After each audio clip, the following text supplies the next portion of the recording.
Assalamualaikum warahmatullahi wabarakatuh. Perkenalkan, nama saya Putri Sulistiawati dengan nomor NIM 12205193003. Di sini saya akan menjelaskan materi saya mengenai pengertian model desain pembelajaran. Model merupakan seperangkat prosedur yang berurutan untuk mewujudkan suatu proses seperti penilaian kebutuhan, pemilihan media, dan evaluasi. Desain merupakan suatu proses pemecahan masalah. Tujuan sebuah desain adalah untuk mencapai solusi terbaik dalam memecahkan masalah dengan memanfaatkan sejumlah informasi yang tersedia. Desain pembelajaran didefinisikan sebagai proses yang terorganisasi di mana mencakup langkah-langkah dalam menganalisis, mendesain, mengembangkan, mengimplementasi, dan mengadakan evaluasi. Untuk menyusun desain pembelajaran yang baik, sebaiknya memperhatikan 8 prinsip, yaitu pertama, tujuan dan sumber yang ada harus jelas sebelum desain disusun. Kedua, masing-masing komponen desain harus saling membantu. Ketiga, proses ditempuh memungkinkan untuk melakukan koreksi terhadap keinginan. Keempat, proses desain bersifat berulang-ulang dan saling berinteraksi. Kelima, desain pengajaran harus dirancang sedemikian rupa sehingga harus dapat sejalan dengan keinginan lainnya. Keenam, tidak satu komponen pun yang berubah tanpa menimbulkan pengaruh terhadap komponen lain. Ketujuh, koordinasi kebutuhan lain.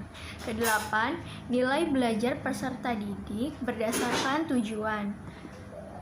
Sekian materi yang dapat saya sampaikan, kurang lebihnya mohon maaf. Wassalamualaikum warahmatullahi wabarakatuh. Assalamualaikum warahmatullahi wabarakatuh. Perkenalkan, nama saya Dewi Halimatus Sadiah, nomor induk mahasiswa 12205193019. Nah, di sini saya akan menerangkan mengenai penerapan model pembelajaran. Nah, penerapan model pembelajaran yang saya bahas itu ada 3. Yang pertama ada penerapan model pembelajaran kooperatif. Yang kedua penerapan model konseptual, dan yang terakhir adalah penerapan model kuantum. Nah, langsung saja pada penerapan model kooperatif. Pada penerapan model kooperatif ini terdapat berbagai jenis macamnya. Nah, di sini yang ada yaitu mencari pasangan, kemudian bertukar pasangan, dan ketiga berpikir berpasangan berempat, dan yang keempat berkirim salam dan soal, yang kelima adalah kepala bernomor, yang keenam kepala bernomor struktur, yang ketujuh dua tinggal dua tamu, dan yang ke-8 adalah jigsaw yang terakhir. Nah, penjelasan dari macam-macam model kooperatif ini telah ada pada makalah kami, jadi mohon dilihat dari makalah kami. Kemudian penerapan model konseptual. Pada penerapan model konseptual ini terdapat pada pembelajaran membaca, berbicara, kemudian mendengar, dan menulis. Nah, langsung saja pada pembelajaran membaca. Pada pembelajaran membaca, seharusnya guru harus mendemonstrasikan bagaimana teknik membaca yang benar dan baik pada siswa di dalam kelas. Dan juga guru juga harus memonitor pemahaman siswa agar tercapainya kesuksesan siswa dalam membaca. Nah, lanjut lagi ke pembelajaran berbicara. Pada pembelajaran berbicara, agar bisa melatih siswa untuk berbicara, guru juga bisa melakukan pembuatan diskusi kelompok. Nah, dalam diskusi tersebut siswa harus mengutarakan pendapatnya mengenai masalah yang diselesaikan. Jadi guru memberikan masalah misalnya, kemudian siswa dalam kelompok tersebut itu menyelesaikan masalahnya, sehingga mereka akan mengutarakan pendapatnya dan melatih keterampilan membaca mereka. Nah, lanjut lagi ke pembelajaran mendengar. Pada pembelajaran mendengar, guru harus membiasakan siswanya untuk mendengarkan. Nah, mendengarkan ini berarti siswa itu harus bisa menyimak pembicaraan guru. Nah, ada 3 teknik. Yang pertama yaitu ada observasi. Guru melihat dan mencatat hal yang berkaitan dengan perkembangan menyimak siswa. Nah, yang kedua ada portofolio. Kumpulan hasil karya siswa dalam satu periode waktu tertentu. Misalnya itu 1 semester, kemudian yang 1 semester yang menggambarkan perkembangan siswa. Nah, yang ketiga ada jurnal yang seperti diari siswa yang berisi tentang tingkat kesulitan dan keberhasilan siswa, topik yang dipahami, dan lain-lainnya. Nah, langsung lagi ke pembelajaran menulis. Pada pembelajaran menulis ini, guru bisa memberikan tugas untuk membuat karangan. Nah, membuat karangan di sini itu bebas, terserah guru yang memberikan tugas dan juga atau tergantung materi yang telah diberikan. Kemudian misal tema karangannya tentang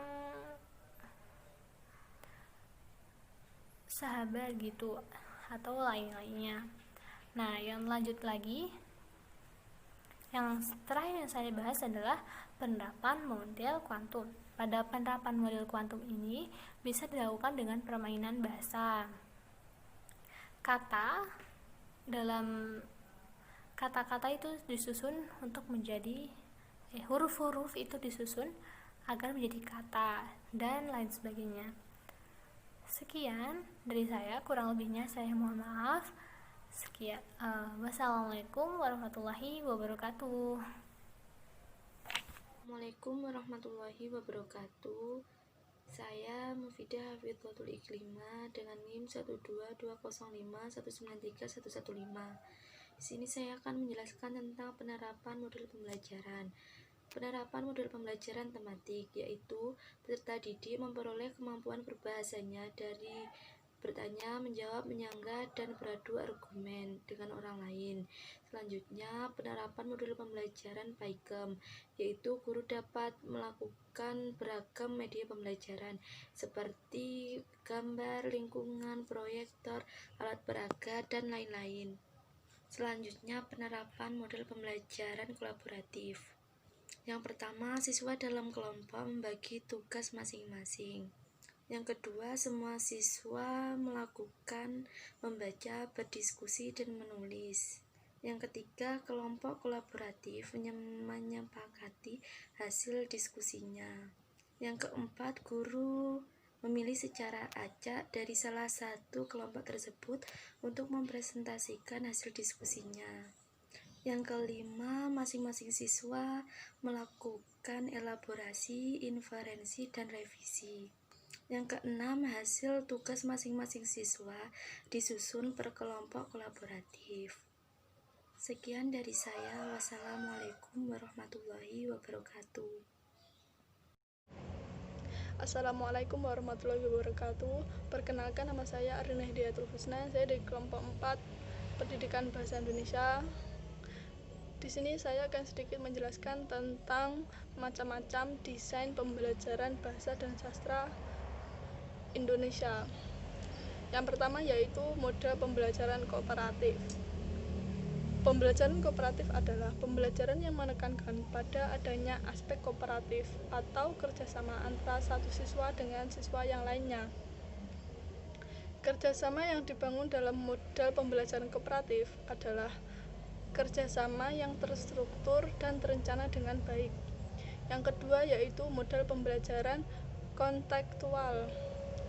Model pembelajaran kontekstual adalah konsep pembelajaran yang mendorong guru untuk menghubungkan antara materi yang diajarkan dan situasi dunia nyata siswa, dan juga mendorong siswa membuat hubungan antara pengetahuan yang dimilikinya dan penerapannya dalam kehidupan mereka sehari-hari. Komponen model belajar konseptual yang pertama yaitu konstruktivisme, dan yang kedua inquiry, yang ketiga questioning atau bertanya, dan yang keempat learning community atau masyarakat belajar, yang kelima modeling atau permodelan, dan yang keenam reflection. Yang ketiga, model pembelajaran kuantum. Model pembelajaran kuantum adalah proses pembelajaran quantum teaching. Intinya pembelajaran yang menyenangkan, kreatif, tidak membosankan. Kalau semua itu tidak tercapai, guru harus ganti strategi dengan menggunakan multimedia, sehingga membuat pembelajaran lebih efektif. Proses belajar saat ini boleh dikatakan aktif, partisipatif, konstruktif, komunikatif, dan berorientasi pada tujuan. Komponen model pembelajaran kuantum atau bermakna. Pembelajaran kuantum merupakan ramuan atau rakitan dari berbagai teori atau pandangan psikologi, kognitif, dan pemrograman neurologi yang jauh sebelumnya sudah ada dikaitkan dengan penemuan empiris, sehingga terjadi keseimbangan antara otak kiri dan otak kanan, yang pada dasarnya anak itu mempunyai kecerdasan ganda. Mungkin cukup sekian materi dari saya. Wassalamualaikum warahmatullahi wabarakatuh. Assalamualaikum warahmatullahi wabarakatuh. Perkenalkan, saya Pinky Nur Andriani, NIM 12205193013 dari PGMI 3F.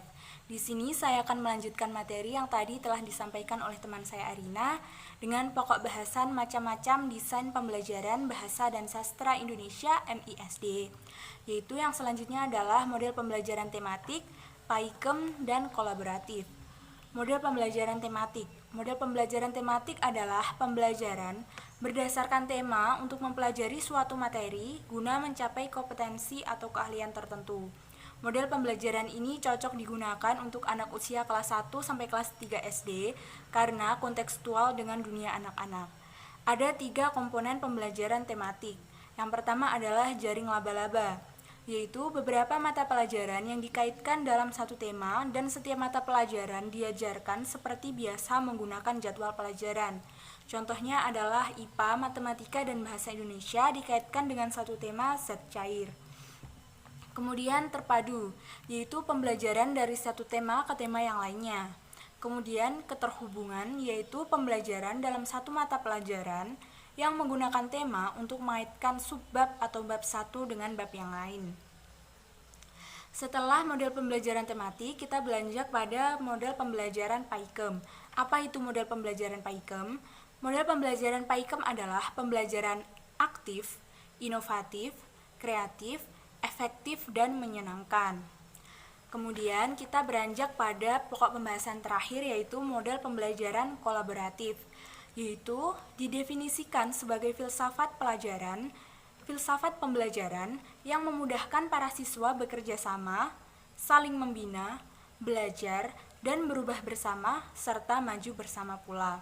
Ada 10 macam pembelajaran kolaboratif. Yang pertama adalah learning together atau semacam diskusi kelompok dengan penilaian berdasarkan hasil kerja kelompok. Kemudian Teams Games Tournament atau TGT, dibentuk kelompok-kelompok, kemudian setiap anggota kelompok akan berlomba dengan anggota kelompok lain sesuai dengan kemampuan masing-masing. Penilaiannya berdasarkan nilai per kelompok. Kemudian yang ketiga adalah group investigation, yaitu berupa penelitian kelompok. Hasil penilaiannya berdasarkan proses dan hasil kerja kelompok. Kemudian yang keempat adalah akademik konstruktif dan kontroversi atau AC, semacam debat dengan setiap anggota atau setiap kelompok memerankan peran tertentu dalam lingkup intelektual, baik itu pro maupun kontra. Penilaiannya didasarkan pada kemampuan setiap kelompok atau anggota kelompok untuk mempertahankan posisi yang diperankannya. Kemudian yang kelima adalah jigsaw prosedur, yaitu anggota suatu kelompok diberi tugas yang berbeda tentang suatu pokok pembahasan, tetapi tes diberikan menggunakan materi yang sama atau keseluruhan. Penilaian ini didasarkan pada rata-rata skor tes per kelompok. Kemudian yang keenam adalah Student Teams Achievement Division. yaitu dalam satu kelas dibagi menjadi beberapa kelompok. Anggota setiap kelompok saling belajar dan membelajarkan. Jadi, keberhasilan suatu kelompok tergambarkan dari keberhasilan individunya dan sebaliknya. Kemudian yang ketujuh adalah complex instruction, yaitu metode ini digunakan pada pembelajaran bilingual dan di antara para siswa yang heterogen. Kemudian yang kedelapan adalah Team Accelerated Instruction atau TAA, yaitu kombinasi antara pembelajaran kolaboratif atau kooperatif dengan pembelajaran individual. Jadi itu seperti digabung. Kemudian yang kesembilan adalah Cooperative Learning Structure atau CLS, dilakukan secara berpasangan di mana satu siswa berperan sebagai tutor dan siswa lain berperan sebagai tut, di mana satu yang menjadi tutor itu adalah memberikan semacam pertanyaan dan yang berperan sebagai tut menjawab pertanyaan. Dari satu segmen ke segmen yang lain ada pertukaran peran. Kemudian yang terakhir adalah Cooperative Integrated Reading and Composition atau CARC. Pembelajaran ini mirip dengan pembelajaran TAA, tapi model pembelajaran ini menekankan pada membaca, menulis, dan tata bahasa. Jadi, semua model pembelajaran kolaboratif itu menggunakan model pembelajaran kelompok atau berpasangan. Sekian presentasi dari saya. Bila ada kurang lebihnya, saya mohon maaf. Wassalamualaikum warahmatullahi wabarakatuh. Assalamualaikum warahmatullahi wabarakatuh.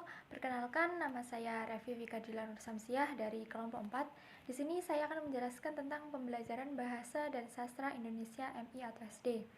Pembelajaran Bahasa dan Sastra Indonesia MI atau SD diarahkan untuk meningkatkan kemampuan peserta didik dalam berkomunikasi menggunakan bahasa Indonesia secara baik dan benar, yang meliputi 4 aspek keterampilan, yaitu yang pertama menyimak, yang kedua berbicara, yang ketiga membaca, dan yang keempat menulis. Keempat jenis keterampilan tersebut tentu saja saling berkaitan antara yang satu dengan yang lainnya. Pembelajaran Bahasa dan Sastra Indonesia perlu memperhatikan prinsip-prinsip pembelajaran, yaitu dari yang mudah ke yang sukar, dari hal-hal yang dekat ke hal-hal yang jauh, dari yang sederhana ke hal yang rumit, dari hal yang diketahui ke hal yang belum diketahui, dan dari hal yang konkret ke hal yang abstrak. Berdasarkan penjelasan di atas, dapat kita simpulkan bahwa pembelajaran Bahasa dan Sastra Indonesia mencakup aspek menyimak, berbicara, membaca, dan menulis. Hasil dari pembelajaran yaitu kegiatan yang mengutamakan potensi dalam diri masing-masing peserta didik. Kegiatan pembelajaran peserta didik dituntut untuk aktif, inovatif, dan kreatif, sehingga pembelajaran dapat dikuasai dengan mudah. Oleh karena itu, pembelajaran Bahasa dan Sastra Indonesia tidak hanya meningkatkan keterampilan bahasa, tetapi untuk meningkatkan kemampuan berpikir, bernalar, dan memperluas wawasan. Itulah sedikit penjelasan dari pembelajaran Bahasa dan Sastra Indonesia MI atau SD. Sekian, wassalamualaikum warahmatullahi wabarakatuh.